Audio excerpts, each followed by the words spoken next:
학교를 졸업하고 나서 아내는 어느 작은 개인 회사의 비서 겸 직원으로 한 2년간 근무한 적이 있다.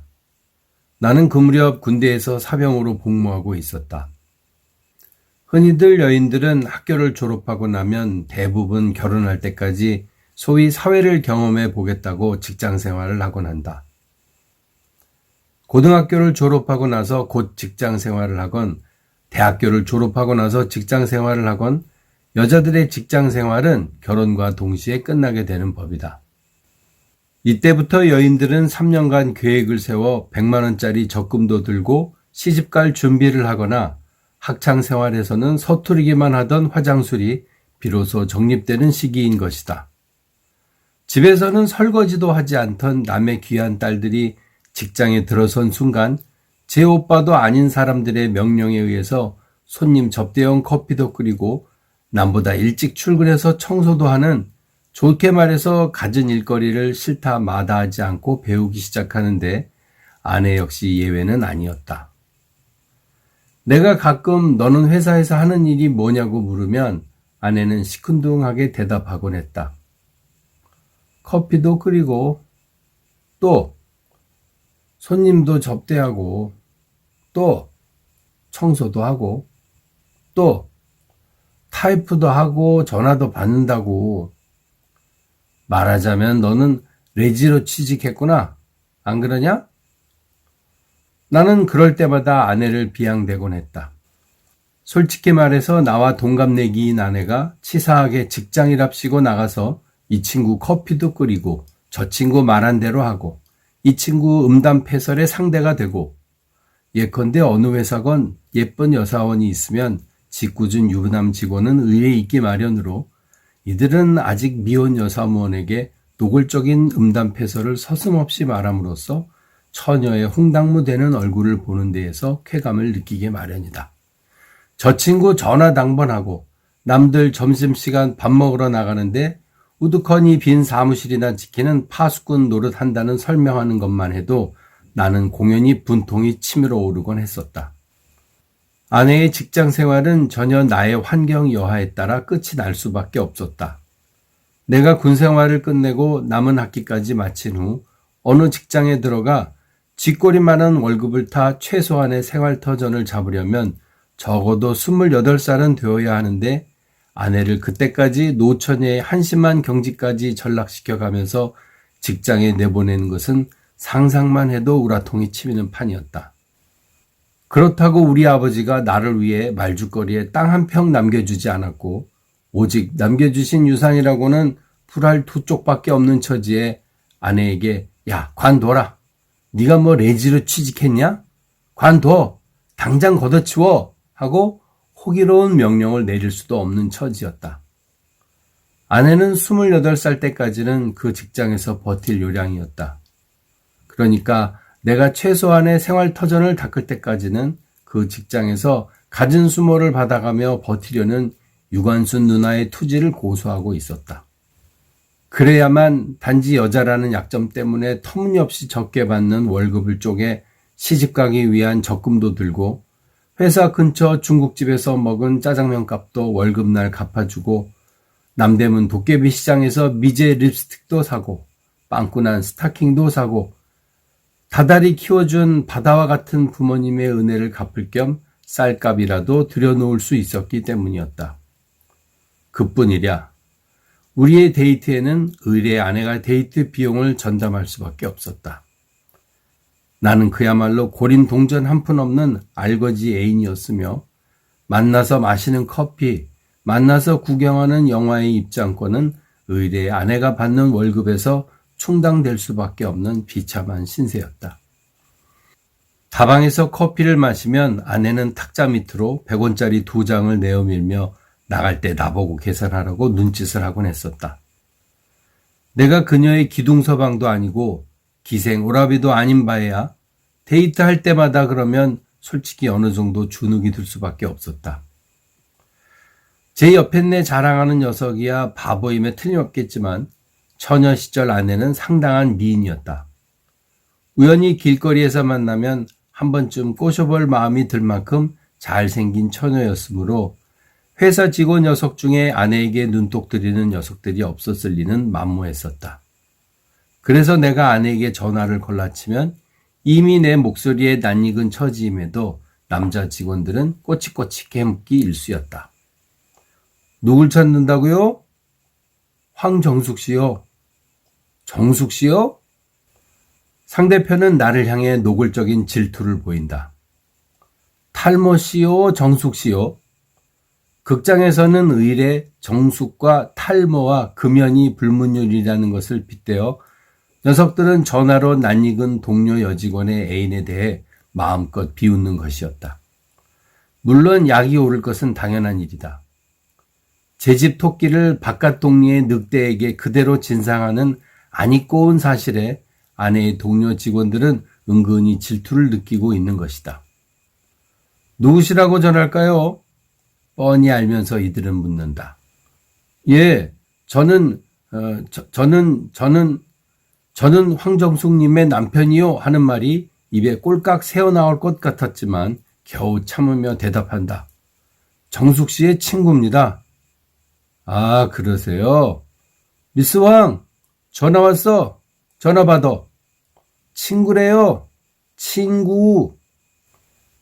그럴 때 받는 아내의 목소리는 간첩 접선의 위기감으로 충만되어 있기 마련이었다.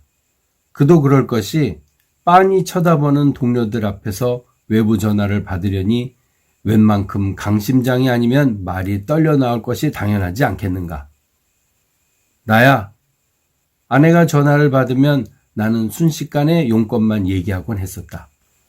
마치 3분 쓴 뒤면 자동적으로 끊어지는 공중전화 걸듯이. 내가 군생활을 끝내고 학교에 복학했을 때도 아내는 26의 직장 여성이었다. 강의 시간이 비어 대학 교재를 옆구리에 끼고 아내에게 전화를 걸면 아내는 이렇게 말했었다. 인원이 배고프지? 밥 사줄게 이리 와. 중국집에 가서 내 이름 대고 맛있는 거 먹어. 아내의 회사 근처에는 아내가 단골로 가는 중국집이 하나 있어 한 달 먹은 계산을 월급 때 한꺼번에 하는 모양으로 아내는 가난한 대학생 애인의 점심을 염려해 주곤 했었지만 어느 실업의 아들놈이 짜장면 하나 먹기 위해서 명동까지 나갈 것인가. 강의가 끝나면 나는 아내가 퇴근할 때까지 아내의 회사 근처 다방에서 기다리곤 했었다. 꼭 전화를 걸지 않더라도 지정 다방에서의 약속은 불문율이었다. 내가 바빠서 나가지 않아도 퇴근길에 아내는 일단 다방에 들렀다가 집으로 돌아가곤 했다.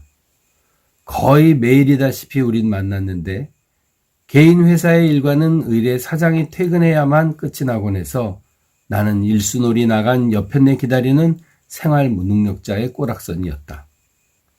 아내가 퇴근할 때까지 나는 몇 시간이고 기다려야 했다. 어떤 때는 아내의 동료들이 다방에 나와 흘끔흘끔 아직 대학생에 불과한 초라한 내 몰골을 쾌감에 젖어 감상하곤 했었는데 그런 다음 날이면 아내는 지쳐서 다방에 나오기 무섭게 노처녀의 히스테리를 부리곤 했었다. 이놈 넌 신사복도 없어? 그게 무슨 옷차림이니? 양아치 같아. 신사복 좋아하냐? 좋아. 형껏 빌려 입고 나올게. 넥타이도 빌려 매고 나오지 뭐. 관둬라 얘. 그 신사복 입은 꼴은 아버지 옷 입은 막내둥이 같더라. 관둬라고. 우리 직원들이 너보고 뭐라고 그러는 줄 알아? 트위스트 김 같이 생겼대. 개새끼들. 까불면 내가 죽인다고 그래. 우리 다방 옮기자. 딴 다방으로. 싫어. 우리가 뭐 죄졌냐? 도망쳐 다니게. 밤늦게 헤어질 무렵 아내는 피로에 지쳐 버스를 타면서 쓸쓸한 표정으로 이렇게 말하곤 했었다. 아, 지겨워. 매일매일 똑같은 생활이 지겨워. 만나고 헤어지고, 만나고 헤어지고. 버스가 떠날 때까지 나는 차창 안을 기웃거리며 바라보곤 했었는데 그때의 아내 표정은 한껏 난행당한 여인의 표정 같은 체념이 깃들어 있었다. 이럴 무렵 아내는 갑자기 내게 헤어지자는 말을 느닷없이 해왔다. 우리 아무래도 어울리지 않는 쌍인가 봐. 헤어지자고. 나는 분통이 터져 소리를 질렀다. 그거 좋지. 헤어지자고? 우라질. 야, 치사하다. 어? 세상에 계집애가 너뿐인 줄 아니? 세고 센 게 기집애다. 좋아. 당장 헤어지자고? 오늘 당장.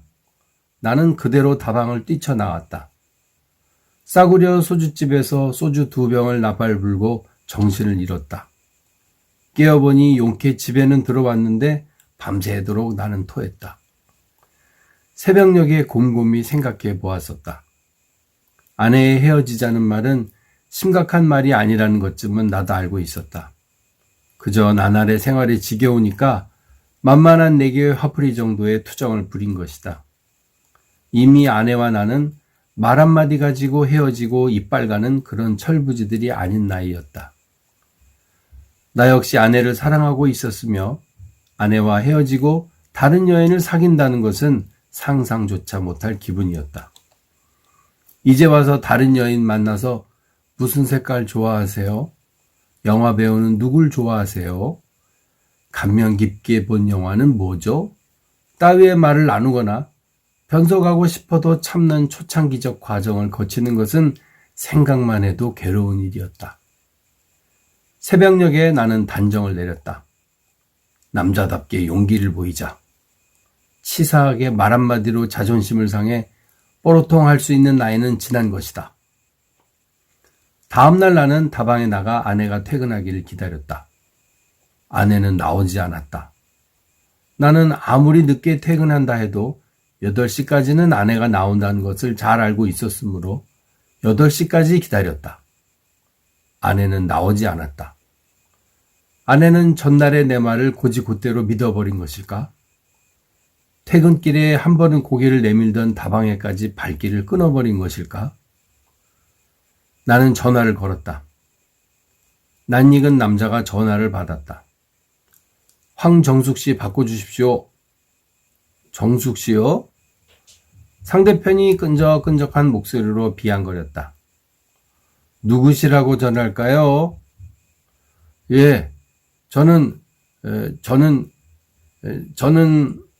나는 망설였다. 예, 전 친구 사이인가요? 아닙니다. 나는 대답했다. 나는 황정숙 씨의 애인입니다. 애인이요? 놀란 것은 상대편이었다. 내가 그렇게 나오리라는 것은 상상도 못한 모양이었다. 정숙 씨, 애인한테서 전합니다. 잠시 후 아내의 목소리가 수화기에서 떨려 나왔다. 나야! 나는 소리 질렀다. 나오라고 나와! 안 돼. 아내는 달래듯이 대답했다. 며칠 뒤 세무감사가 있어서 오늘 야근이야. 당장 치우라고 그까지 회사 관둬. 기다려. 배고프면 중국집에 내 이름 대고 탕수육 먹든지. 나는 중국집에 가서 탕수육에 라조기에 팔보채, 거기다가 배가를 5토꾸리 들이켰다. 눈앞이 팽팽 돌았지만 인사불성은 아니었다. 그날 아내는 밤 10시에 흐느적거리며 나타났다. 새로 화장하느라 분칠을 새로 한 것 같았지만 눈 밑에 잔주름은 애써 숨기려 해도 그대로 비쳐 있었다. 회사 집어치워! 나는 다방이 떠나가도록 소리쳤다. 당장 사표 내! 남들이 본다고 왜 이래? 보면 어때, 쌍? 취했어. 들어가. 바래다 줄게. 취했다고? 천만에. 자, 보라고. 내가 취했나. 뜰에 콩깍지 깐 콩깍지인가 안 깐 콩깍지인가. 인천 공장 공장장은 강 공장장, 강릉 공장 공장장은 공 공장장. 안 취했지? 나 안 취했지? 그렇다고 하자. 아내는 길게 한숨을 쉬었다. 좋았어. 그럼 분명히 얘기하지. 우리 결혼하자. 쌍. 당장 집어치우고 결혼하자고. 이제 만나고 헤어지는 것도 너덜머리가 나. 함께 살면 되잖아. 헤어지는 일 없게. 나 결심했어. 너 하나 먹여 살릴 수 있어. 두고 봐. 두고 보라고.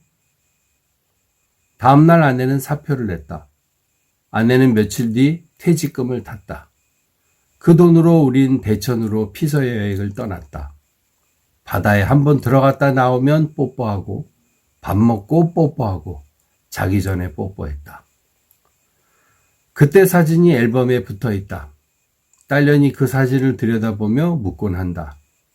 엄마, 아빠 빨가벗었네? 이 자식아! 나는 웃으며 대답해 주곤 한다. 그런 건 보지 마!